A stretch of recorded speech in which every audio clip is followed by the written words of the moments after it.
Hi guys, it's good to see you. This is Thursday. First of all, I just wanted to talk to you a little bit about the assignments this week. If you're on the computer um, for iReady, I know there are maybe 4 lessons that go along with the workbook for lesson 1. And then on Myon, there is a writing project where you write a letter to a teacher, and some of you have already done that. I want to give a shout out to the children that have already done that. Ariana, Ava, Harper, John Weston, Caitlin, Josie, Kyler, Landon, Olivia, Sarah-Lynn. I couldn't read my own handwriting. So great, guys, and listen, if you've written one, I put a few remarks on there now, and I'll do that for anybody that does their letter as well on Myon. If you don't have computer access, you can still do a letter and just write it on a piece of paper and get a parent to take a picture of it, or you can take a picture of it and then they can send it to me on the Remind app. So that's a way you can do that. I also want to give a shout out to some AR children. I noticed that Jerry has 1 point and he has a 100% comprehension rate.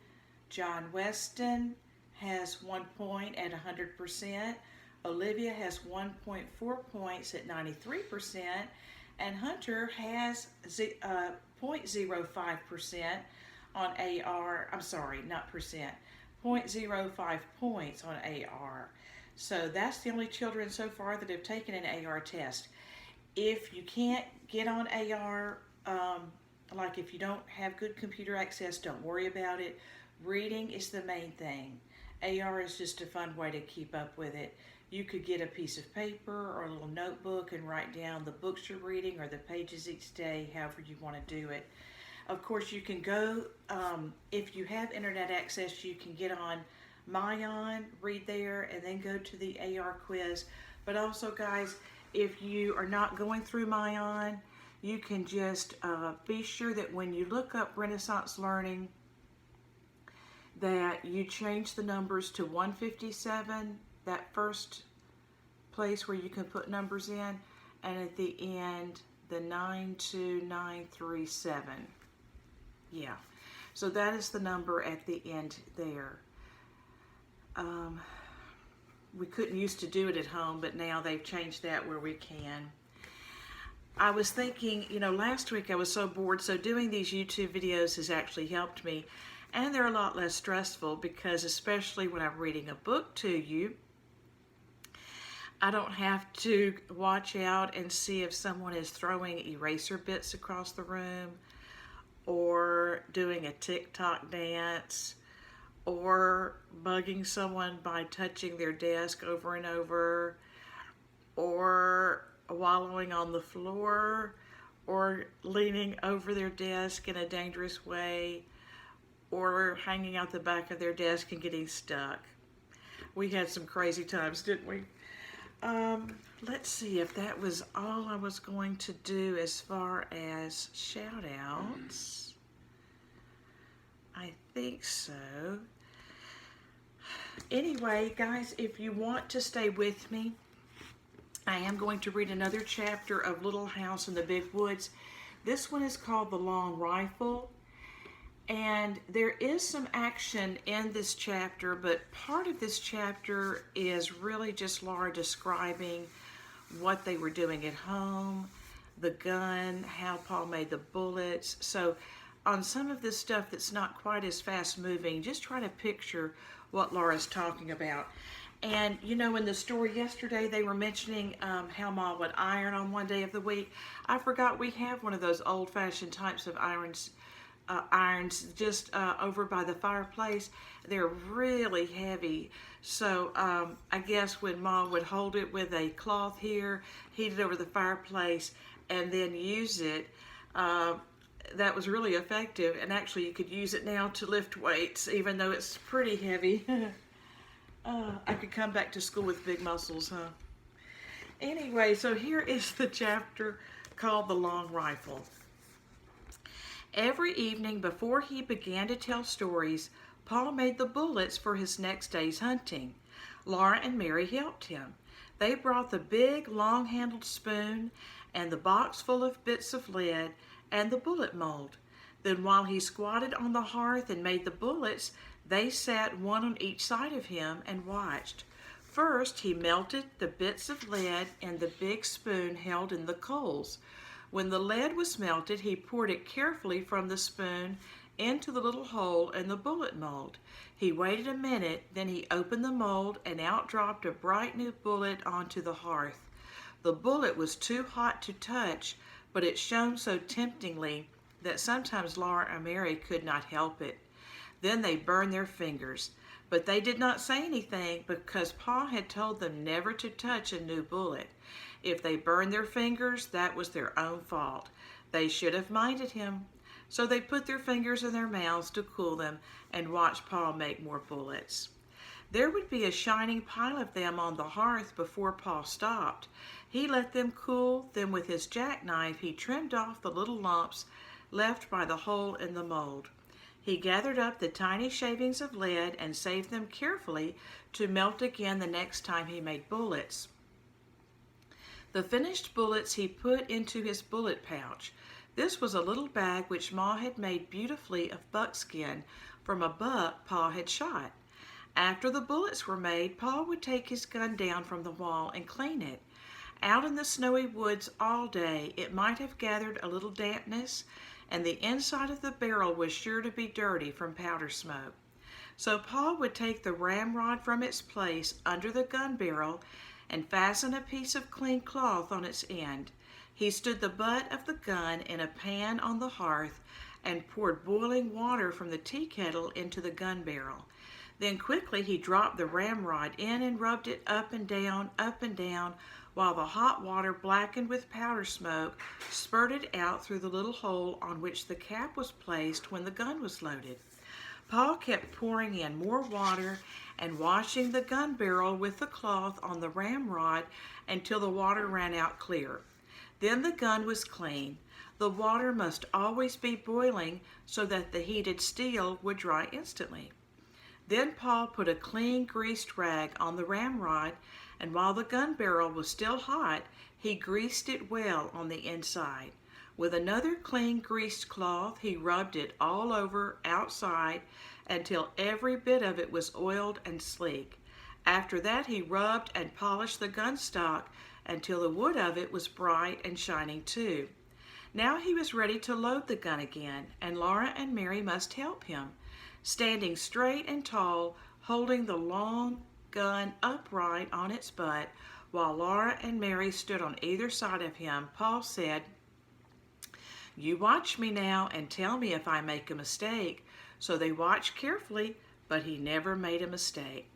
Laura handed him the smoothed, polished cow horn full of gunpowder. The top of the horn was a little metal cap. Paul filled this cap full of the gunpowder and poured the powder down the barrel of the gun. And here's a picture of Paul holding the gun. There's Laura helping, and there's Mary. Then he shook the gun a little and tapped his barrel to be sure that all the powder was together in the bottom. "Where's my patch box?" he asked then, and Mary gave him the little tin box full of little pieces of greased cloth. Paul laid one of these bits of greasy cloth over the muzzle of the gun, put one of the shiny new bullets on it, and with the ramrod he pushed the bullet and the cloth down the gun barrel. Then he pounded them tightly against the powder. When he hit them with the ramrod bounced up in the gun barrel, and Paul caught it and thrust it down again. He did this for a long time. Next he put the ramrod back in its place against the gun barrel. Then, taking a box of caps from his pocket, he raised the hammer of the gun and slipped one of the little bright caps over the hollow pin that was under the hammer. He let the hammer down slowly and carefully. If it came down quickly, bang, the gun would go off. Now the gun was loaded, and Paul laid it on its hooks over the door. When Paul was at home, the gun always lay across those two wooden hooks above the door. Paul had whittled the hooks out of a green stick with his knife and had driven their straight ends deep into holes in the log. The hooked ends curved upward and held the gun securely. The gun was always loaded and always above the door so that Paul could get it quickly and easily any time he needed a gun. When Paul went into the big woods, he always made sure that the bullet pouch was full of bullets and that the tin patch box and the box of caps were with it in his pockets. The powder horn and a small sharp hatchet hung at his belt, and he carried the gun ready loaded on his shoulder. He always reloaded the gun as soon as he had fired it, for, he said, he did not want to meet trouble with an empty gun. Whenever he shot at a wild animal, he had to stop and load the gun, measure the powder, put it in and shake it down, put in the patch and the bullet and pound them down, and then put a fresh cap under the hammer before he could shoot again. When he shot at a bear or a panther, he must kill it with the first shot. A wounded bear or panther could kill a man before he had time to load his gun again. But Laura and Mary were never afraid when Paul went alone into the big woods. They knew he could always kill bears and panthers with the first shot. After the bullets were made and the gun was loaded, came storytelling time. "Tell us about the voice in the woods," Laura would beg him. Paul crinkled up his eyes at her. "Oh, no," he said. "You don't want to hear about the time I was a naughty little boy." "Oh, yes, we do, Laura and Mary said. So Paul began. And here is the story of Paul and the Voice in the Woods. When I was a little boy, not much bigger than Mary, I had to go every afternoon to find the cows in the woods and drive them home. My father told me never to play by the way, but to hurry and bring the cows home before dark because there were bears and wolves and panthers in the woods. One day I started earlier than usual, so I thought I did not need to hurry. There were so many things to see in the woods that I forgot that dark was coming. There were red squirrels in the trees, chipmunks scurrying through the leaves, and little rabbits playing games together in the open places. Little rabbits, you know, always have games together before they go to bed. I began to play I was a mighty hunter, stalking the wild animals and the Indians. I played I was fighting the Indians until the woods seemed full of wild men, and then all at once I heard the birds twittering good night. It was dusky in the path and dark in the woods. I knew that I must get the cows home quickly, or it would be black night before they were safe in the barn, and I couldn't find the cows. I listened, but I could not hear their bells. I called, but the cows didn't come. I was afraid of the dark and the wild beasts, but I dared not go home to my father without the cows. So I ran through the woods hunting and calling. All the time the shadows were getting thicker and darker, and the woods seemed larger, and the trees and the bushes looked strange. I could not find the cows anywhere. I climbed up hills looking for them and calling, and I went down into dark ravines calling and looking. I stopped and listened for the cowbells, and there was not a sound but the rustling of leaves. Then I heard loud breathing and thought a panther was there in the dark behind me, but it was only my own breathing. My bare legs were scratched by the briars, and when I ran through the bushes, their branches struck me. But I kept on looking and calling, "Suki, Suki, Suki, Suki," I shouted with all my might. "Suki." Right over my head something asked, "Who?" My hair stood straight on end. "Who, who?" the voice said again, and then how I did run. I forgot all about the cows. All I wanted was to get out of the dark woods, to get home. That thing in the dark came after me and called again, "Hoo-hoo!" I ran with all my might. I ran till I couldn't breathe, and still I kept on running. Something grabbed my foot, and down I went. Up I jumped, and then I ran. Not even a wolf could have caught me. At last I came out of the dark woods by the barn. There stood all the cows waiting to be let through the bars. I let them in and then ran to the house. My father looked up and said, "Young man, what makes you so late? Been playing by the way?" And here is a picture of him running down the path. And you probably already guessed what was making the sound.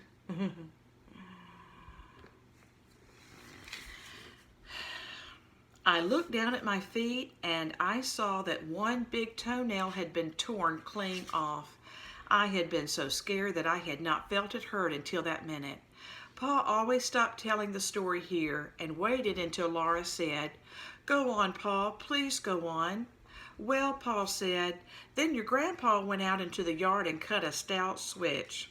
And he came back into the house and gave me a good thrashing so that I would remember to mind him after that.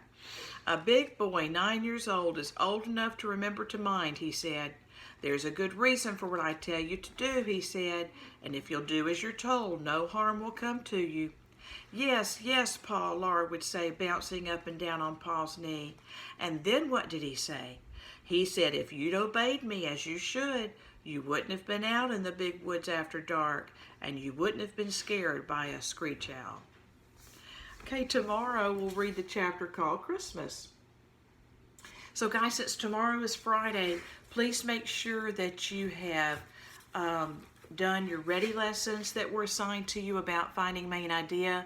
If you finish those, you can just go ahead and do other lessons that are in your path. Then please finish your Mayan letter.